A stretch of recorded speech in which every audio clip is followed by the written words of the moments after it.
মধ্যরাতে তোলপাড় কালনা পৌরসভার 10 নম্বর ওয়ার্ডের তৃণমূল কাউন্সিলর অনিল বসু ওরফে সুমনকে গভীর রাতে থানায় নিয়ে গেল পুলিশ।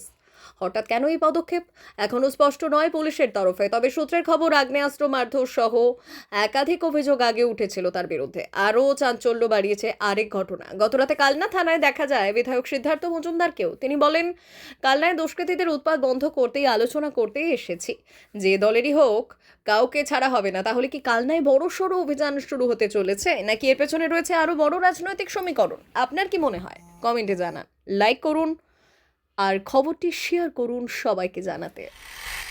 কিছু দুষ্কৃতীদের উৎপাত কালনায় হচ্ছিল, সেগুলো যাতে না হয় সেই নিয়ে আলোচনা করতে আসলাম। এত গভীর রাতে কেউ কাউকে গভীর রাতেই দুষ্কৃতীরা কাজ করে, সেটা যাতে না হয়, কালনায় যেন শান্তি বজায় থাকে, পার্মানেন্ট শান্তি। তা দুষ্কৃতীরা কি ধরা পড়লো? সেটা কালকে পুলিশ জানাবে, আপনাদের জানতেই পারবেন আপনারা। যা কারবাই করার সেটা পুলিশকে বলা হয়েছে, যেন কাউকে ছাড়া না হয়, সে যে পার্টির ছাড়া হবে না।